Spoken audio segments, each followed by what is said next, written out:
Dobrý den, dámy a pánové, dneska vážeme 10 nejvíc nerealistických věcí ve Emergency Hamburg. Nezapomeňte na odběr, komentář a like. Asi můžeme na to první na seznamu, tady máme kameru Harbor. Můžeme dojet.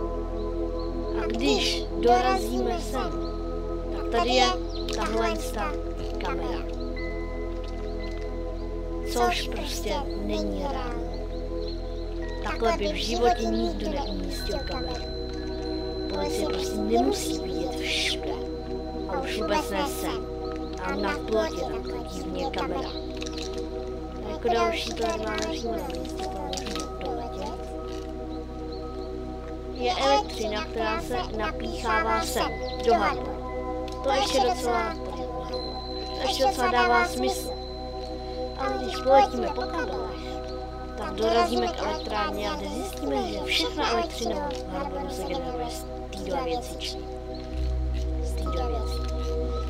Můžete mi vysvětlit, já nejsem elektrický odborník, ale to asi nebude generovat elektřinu.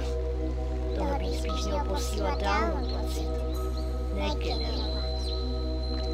Tady ten helipad, o tom ani nemluvím, prostřed ničeho, nebo jako prostě chodníčka, ty stromy a tak okolo, prostě to nedává smysl. A tady máme nějaký parčík takový.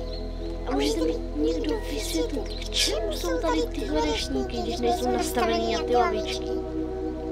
K čemu to tady je, když to k ničemu není? Žádný déšť to prostě neblokuje. Kde jsou světlá varování, když vyjíždějí hasiči?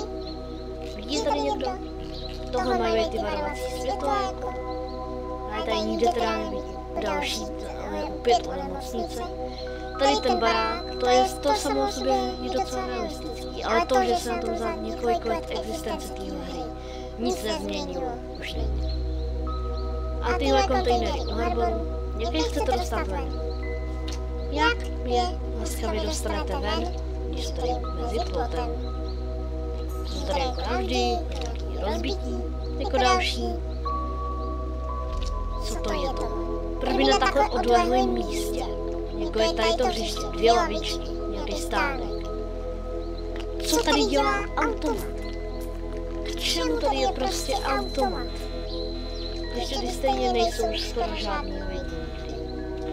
K čemu by tady byl automat? K ničemu tady.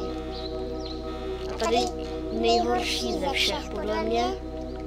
Tady je šance, že se spadne automat na tomhle místě. Co to je za místo na to, aby se tady spadnul automat? U větrní turbíny. Tady. U větrní turbíny se může spadnout automat. To myslíš vážně.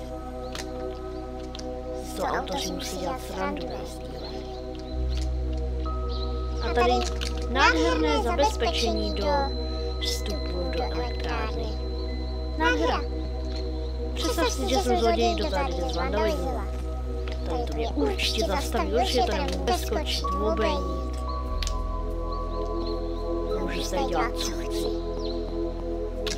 No, a toto bude všechno, rozličíme se na ikonickém místě.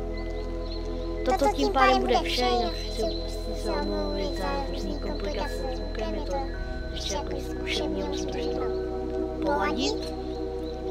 Nějaký šum určitě v pozadí, to je počítač, taky poladíme. A jo, tohle bude všechno. Tohle bylo teda 10 podle mě, není to z internetu, já jsem prostě projížděl mapu a hledal. Tohle je podle mě těch 10 nejvíc nerealistických věcí ve hře. Pokud máte nějaký víc nerealistický nebo s něčím nesouhlasíte, nebojte se napsat do komentů a nashledanou.